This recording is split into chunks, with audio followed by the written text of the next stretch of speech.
aja tangi nggonmu guling.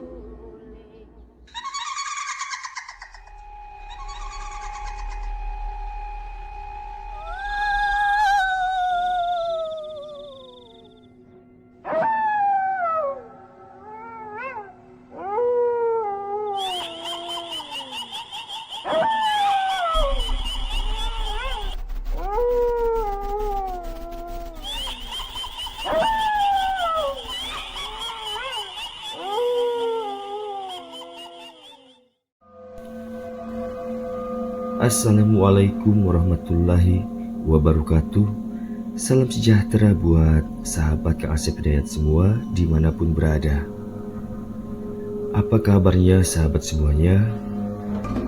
Ya, semoga saja senantiasa sahabat semua sehat selalu dan sukses dalam segala hal, amin ya rabbal alamin. Kali ini Kang Asep akan mempersembahkan kembali cerita misteri kisah nyata yang baru. Kisah ini Kang Asep langsung mengalaminya pada tahun 2002. Cerita ini Kang Asep beri judul yaitu Sarang Kuntilanak. Langsung saja kita ke bagian ceritanya. Namun jangan lupa, yuk kita membaca. Bismillahirrahmanirrahim. Inilah selengkapnya.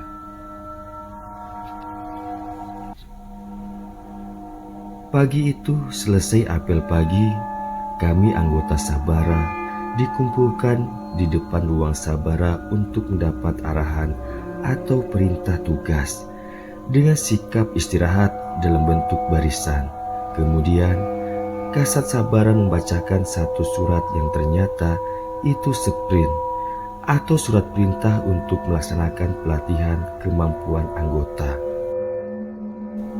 Dino, Dayat, kalian berdua besok pagi harus berangkat ke SPN untuk mengikuti pelatihan, karena lusanya pelatihan sudah dimulai.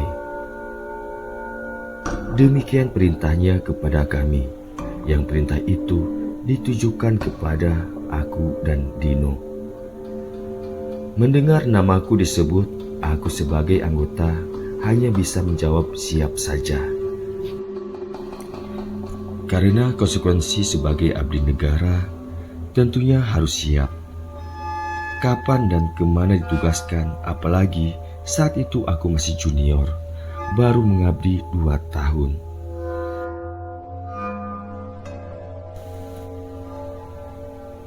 Singkat cerita, keesokan harinya aku berangkat dengan menggunakan kapal feri menuju kota PKU. Karena aku bertugas memang di kepulauan. Sekitar jam 5 sore aku tiba di tempat tujuan, yaitu di SPN atau Sekolah Polisi Negara. Setelah melapor di penjagaan, kami langsung masuk ke barak seperti yang diarahkan oleh pembina pelatihan. Ketika di penjagaan, aku dan Dino mendapatkan tempat di barak yang dekat dengan lapangan hitam atau aspal. Duh, barak ini kan tempat aku dulu sewaktu pendidikan, ujarku ke Dino. Saat itu Dino hanya tersenyum saja, tidak menanggapi ucapanku. Kami langsung masuk ke dalam barak itu dan naas. Karena sedikit terlambat, akhirnya kami dapat tempat tidur yang tepat bersebelahan dengan kamar mandi. Sejenak, aku dan Dino berdiri terpaku memandang ke arah tempat tidur bertingkat itu. Saat itu mungkin pemikiran aku dan Dino sama. Nasib kita dapat di sini, ya, ucap Dino lirih. Karena aku paham, tentunya tempat yang sangat menakutkan. Karena aku sangat paham dengan barak itu, apalagi di bagian kamar mandinya. Singkat cerita, 3 hari sudah melaksanakan pelatihan. Segala rangkaian kegiatan kami ikuti dengan baik. Hingga suatu sore setelah selesai kegiatan, mungkin karena kelelahan, aku langsung tidur hingga aku dibangunkan Dino. "Yat, bangun Yat. Kau ini sudah tak sholat maghrib dan makan. Ayo bangun, kita apel malam," ucapnya kepadaku. Dengan malas dan masih di atas tempat tidur, aku menjawab, "Udah, kau bilang sajalah aku sakit atau demam. Aku capek kali, Din." Demikian jawabku. Lalu aku kembali melanjutkan tidur. Mendengar jawabanku, Dino tidak berkata lagi. Ia langsung berangkat menuju lapangan hijau yang berada di depan gedung utama bersama anggota lainnya. Beberapa saat setelah rekan-rekanku pergi, suasana di barak terasa sangat sunyi, bahkan hening. Mungkin karena aku sangat mengantuk hingga aku kembali memejamkan mata, berusaha untuk kembali tidur. Namun entah perasaanku saja atau bagaimana, seakan ada seseorang yang tengah berdiri memperhatikanku dari arah pintu kamar mandi yang memang sangat dekat dengan tempat tidurku. Perlahan aku paksakan membuka sedikit mataku untuk melihatnya. Namun di pintu kamar mandi tidak melihat siapa-siapa. Kembali aku menutup kedua mataku dan melanjutkan tidur.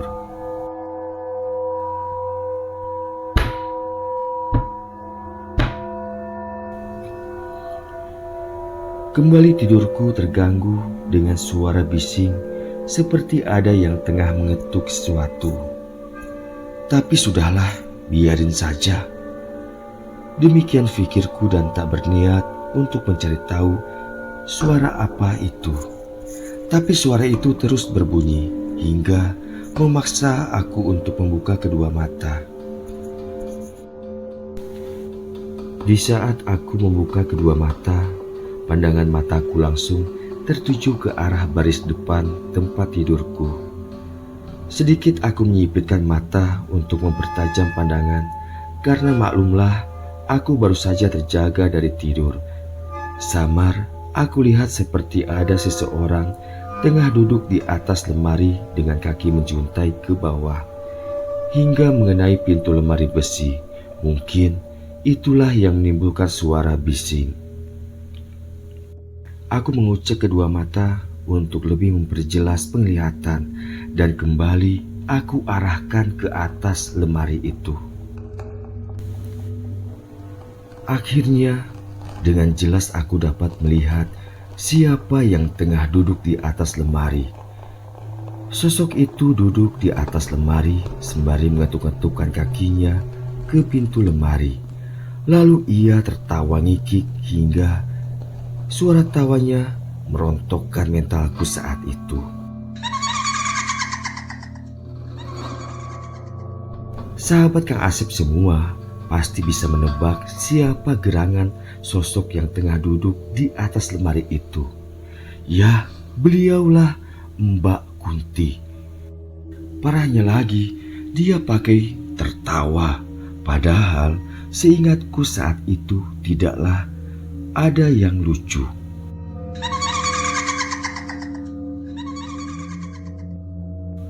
Aku sangat terkejut bahkan takut. Seperti biasa, di saat aku dihadapkan dengan hal demikian, seketika aku jadi tidak cerdas. Aku takut, tapi tidak ada yang bisa aku perbuat selain terkejut dengan tubuh tak dapat bergerak. Parahnya lagi, aku terus menatap wajahnya yang sudah pasti jauh dari kata cantik. Mbak Kunti terus tertawa dengan ceria, sedang aku menggigil ketakutan. Dalam hati aku terus berdoa, meminta pertolongan kepada Allah. Hingga beberapa saat kemudian, Mbak Kunti seperti melayang, terbang menuju ke arah pintu keluar sembari terus tertawa. Lalu hening tak terdengar lagi suara tawanya. Aku menghela nafas lega sembari terus beristighfar. Keringat dingin terus mengalir dengan deras dari tubuhku yang gemetaran. Setelah sedikit tenang, aku berniat akan menyusurkan rekanku ke lapangan atau ke kantin saja. Namun aku ragu, takutnya tiba-tiba saja Mbak Kunti menghadangku di pintu keluar. Demikian pikirku berkecamuk. Saat itu aku sangat bingung harus berbuat apa. Lalu terfikir olehku, bagaimana jika aku telepon saja Dino untuk segera menjemputku di barak. Aku mengambil ponsel yang diletakkan di belakangku, tepatnya di bawah bantal. Karena saat itu posisiku tengah terbaring di kasur dengan posisi miring ke sebelah kanan. Aku membalikkan tubuh ke kiri untuk mengambil HP, namun ketika berbalik, lagi-lagi tubuhku jadi kaku laksana kayu dengan kedua mata terbelalak. Astagfirullah. Ternyata saat itu Jeng Kunti tengah terbaring di kasur menghadap ke arahku. Kali ini beliau tidak tertawa. Jangankan tertawa, tersenyum saja tidak.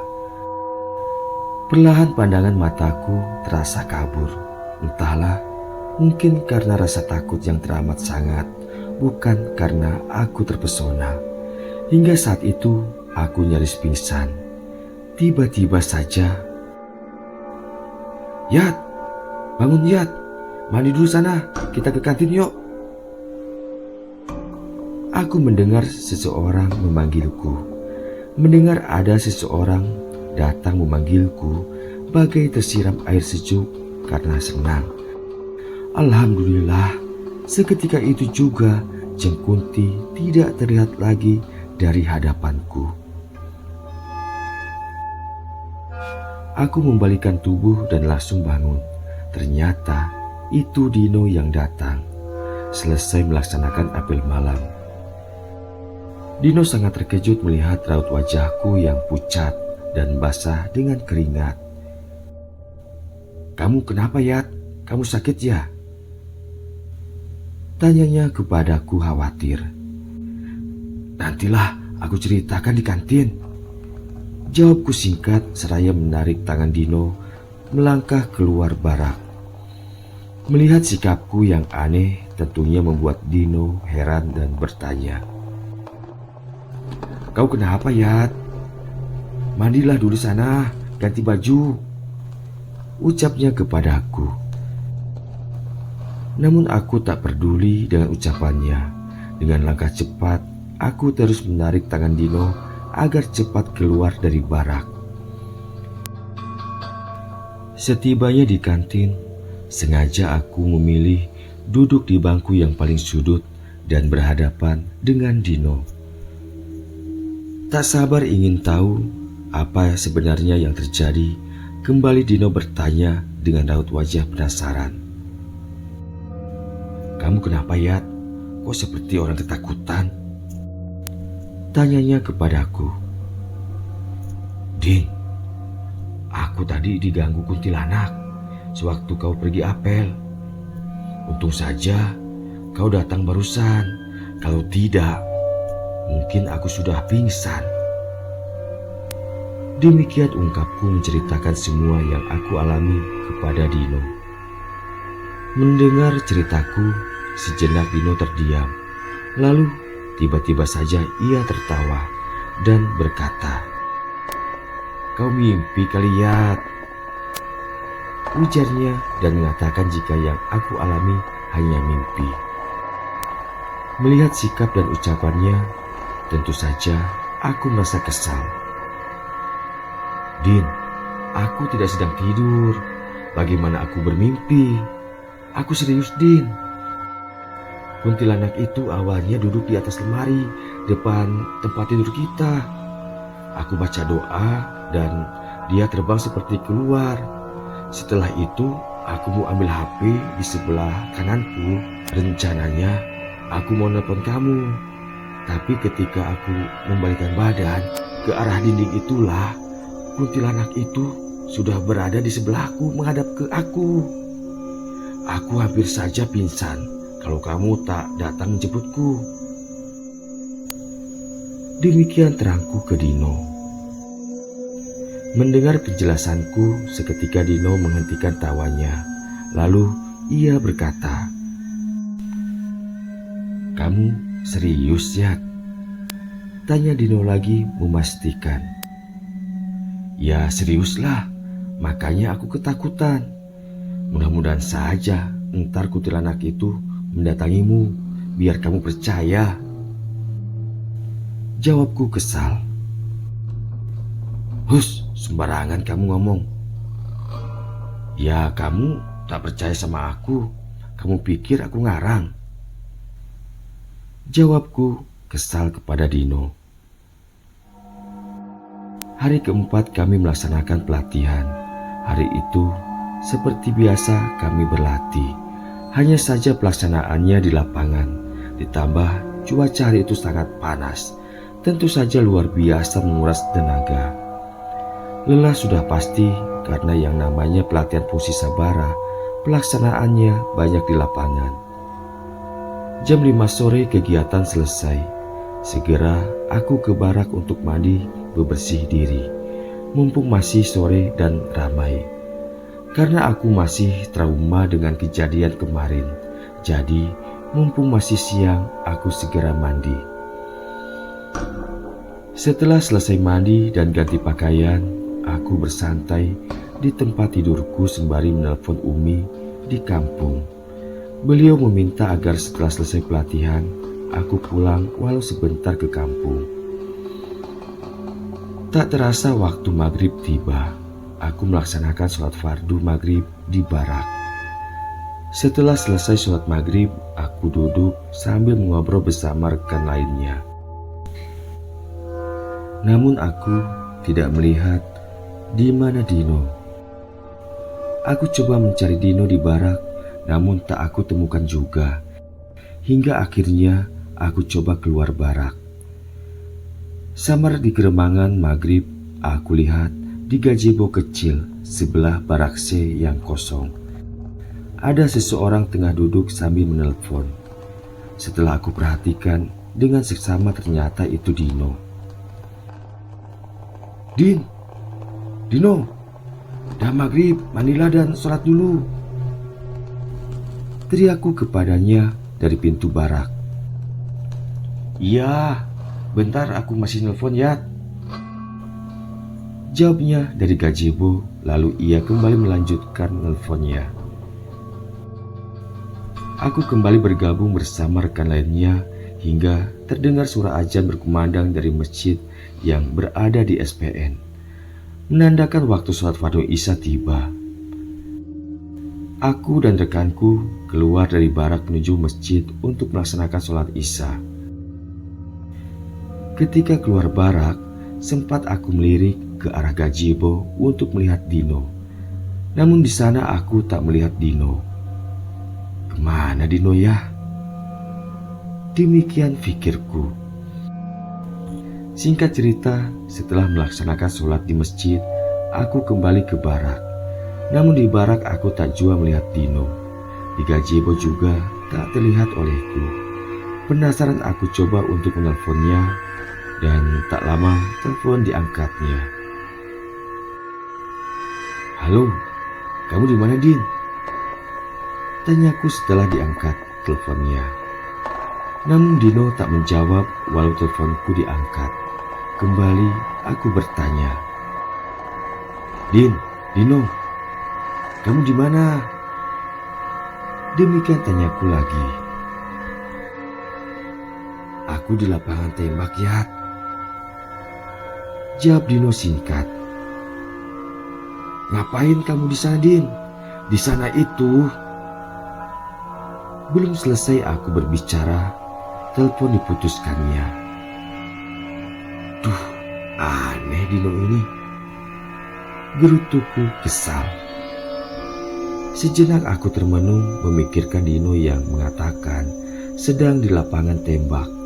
Aku merasa risau karena di lapangan tembak itu seingatku tempat yang bisa dikatakan angker. Apalagi malam begini. Walau lapangan tembak itu berada di lingkungan SPN dan tak jauh dari barak kami. Walau ada rasa takut, tapi aku lebih mengkhawatirkan Dino. Takutnya terjadi hal buruk terhadapnya. Akhirnya, dengan menguatkan mental, aku menyusul Dino ke lapangan tembak. Menuju ke lapangan tembak, aku harus melewati lorong barak C yang gelap dan sunyi. Karena lapangan tembak bersebelahan dengan barak C. Ketika melewati barak kosong itu sungguh luar biasa. Bulu romaku tak henti meremang. Bukan tanpa alasan aku merasa takut, karena seiring aku berjalan di samping barak itu, terdengar olehku seperti ada orang yang tengah berjalan menggunakan sandal jepit di dalam barak. Jujur aku tak sanggup untuk melihatnya. Singkat cerita, aku sudah berada di belakang barak C, di mana itu jalan satu-satunya menuju ke lapangan tembak. Singkat cerita, aku sudah berada di belakang barak C, di mana itu jalan satu-satunya menuju ke lapangan tembak. Jalan semilisasi yang sangat kecil, kira-kira hanya 1,5 meter saja, yang bersebelahan dengan pagar batas SPN yang lumayan tinggi. Dari tepi jalan itu tersisa tanah kira-kira 0,5 meter dan langsung pagar tinggi. Di pinggiran jalan itulah tumbuh sebatang pohon saga yang lumayan rimbun hingga dahannya menyentuh atap belakang barak C. Tentu saja jika di situasi malam dan gelap, terlihat seperti lorong dan gerbang gaib yang menakutkan. Bagaimana cerita selanjutnya? Ikuti kisahnya di Sarang Kuntilanak bagian akhir atau tamat.